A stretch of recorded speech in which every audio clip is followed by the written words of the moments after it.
Strange Magic, written by Suzana Thompson, narrated by Sarah Sampino.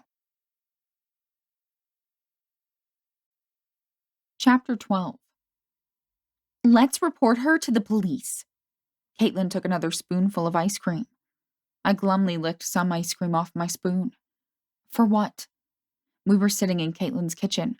I had been unable to tell her about Duncan and Anna until now. Caitlin must have known that something was wrong when I didn't return any of her text messages. One look at my face after school had made me hold all of her questions. She had driven in silence, as I had finally given in to my tears in her car. When we arrived at her house, I went into the bathroom to splash cold water on my puffy eyes. Caitlin was waiting for me in the kitchen with 2 bowls and a carton of ice cream. "What's it called?" Caitlin asked. "Oh yeah, statutory rape? Duncan's under 18. So is Anna," I answered. "Doesn't seem like it," Caitlin said. "She sounds about 30. "No," I said sadly.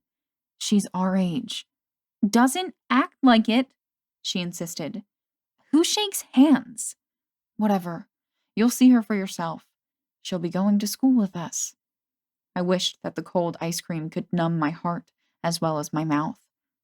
"Anyway," she continued, "it doesn't mean they're going to get back together. From what you said, it doesn't sound like Duncan was happy to see her again." "Doesn't matter. He sure doesn't want anything to do with me anymore. He told me that we can't even be friends." I shoved a big spoonful of ice cream into my mouth and gave myself brain freeze. "I can't believe he said that," Caitlin fumed. "I feel like going over there to talk to him right now." "Don't," I said. "Just let him do what he wants. I can't deal with him anymore." She gave me a sympathetic look, and we lapsed into silence as we finished our ice cream. Caitlin insisted on driving me home, despite my insistence to walk there. "You look really tired, Susie." She gave me a hug.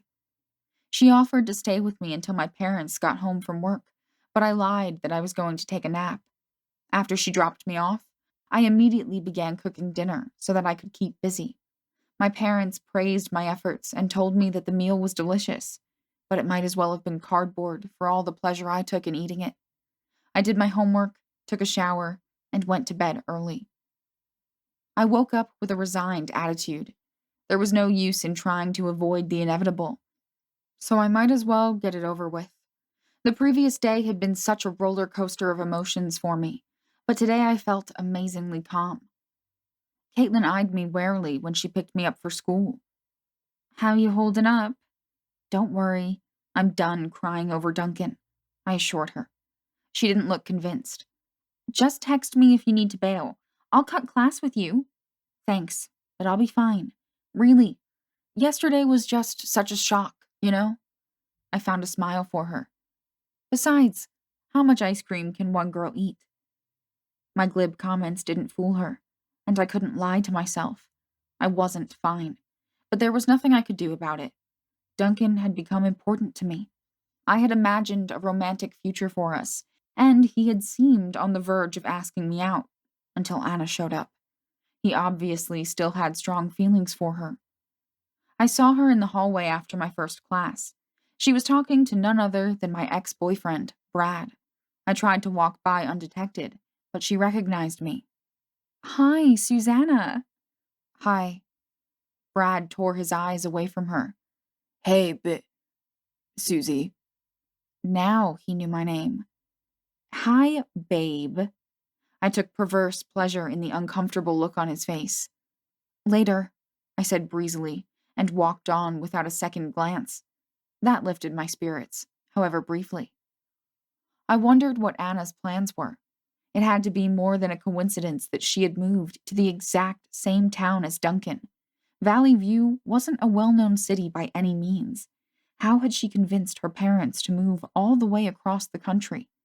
Now that I had seen her in person, I was even more curious about her. Why had she broken up with Duncan? Maybe, like Mandy, she had thought that she was too young to be tied down to one guy. Had she now changed her mind and decided that she had made a mistake in letting him go? These things were no longer any of my business.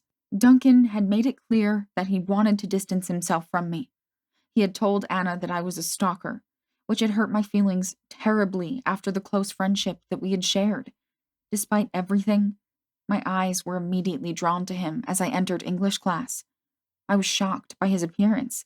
He looked exhausted, like he hadn't slept at all the night before. "Are you okay?" I couldn't help my concern.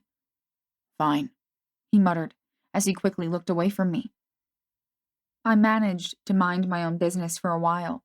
Then curiosity got the better of me, and I decided to try to sneak a quick peek at his thoughts. "No!"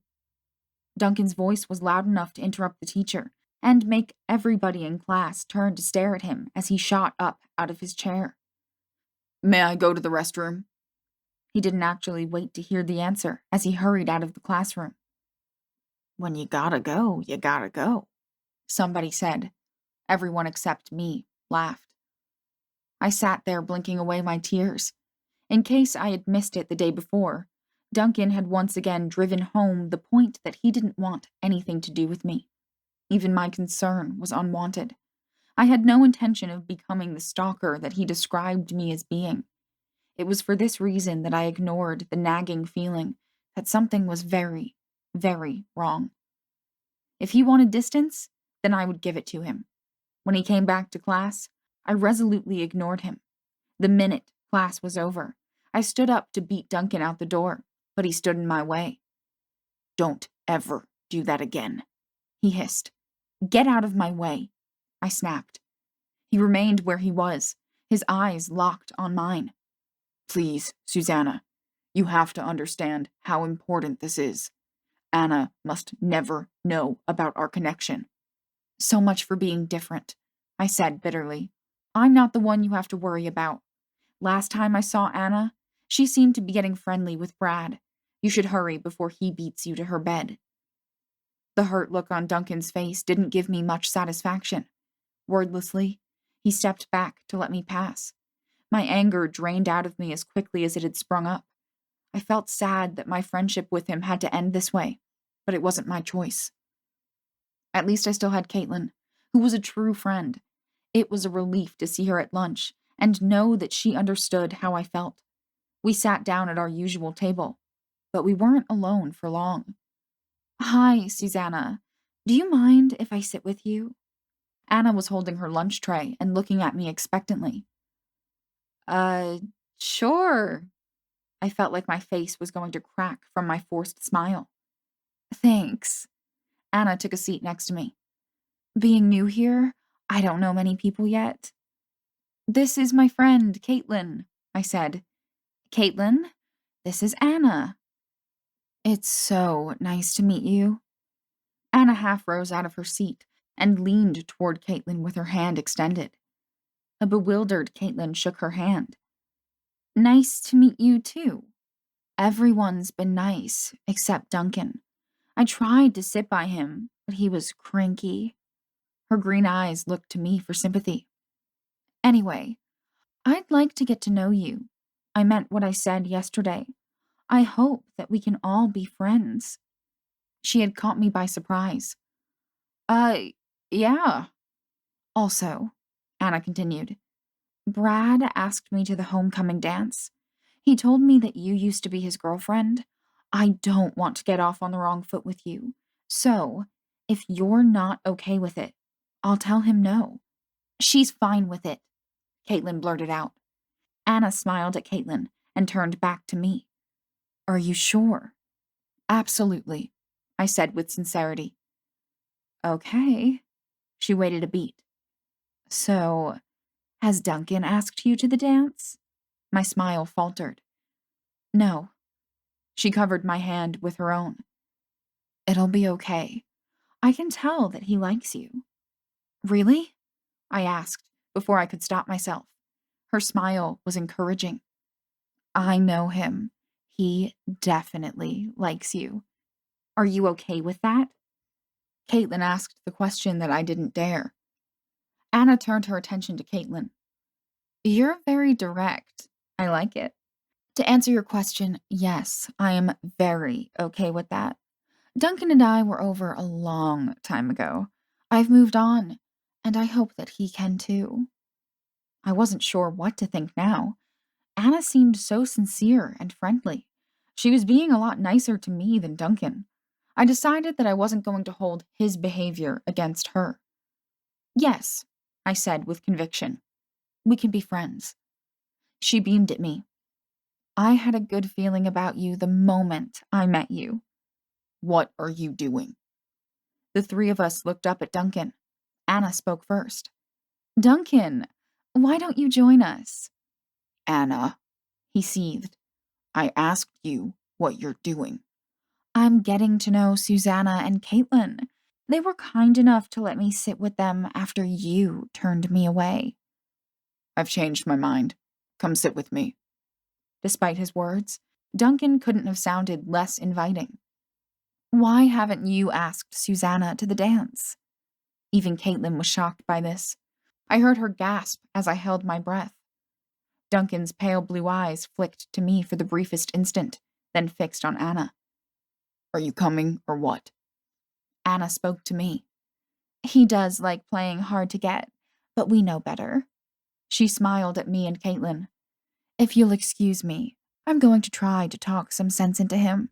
See you later. As soon as they were out of earshot, Caitlin exclaimed, Wow! I know, I said. She seems nice, I finished for her. But weird, Caitlin added. My laugh was genuine. Caitlin, you don't have to do that. It's okay. No, she said.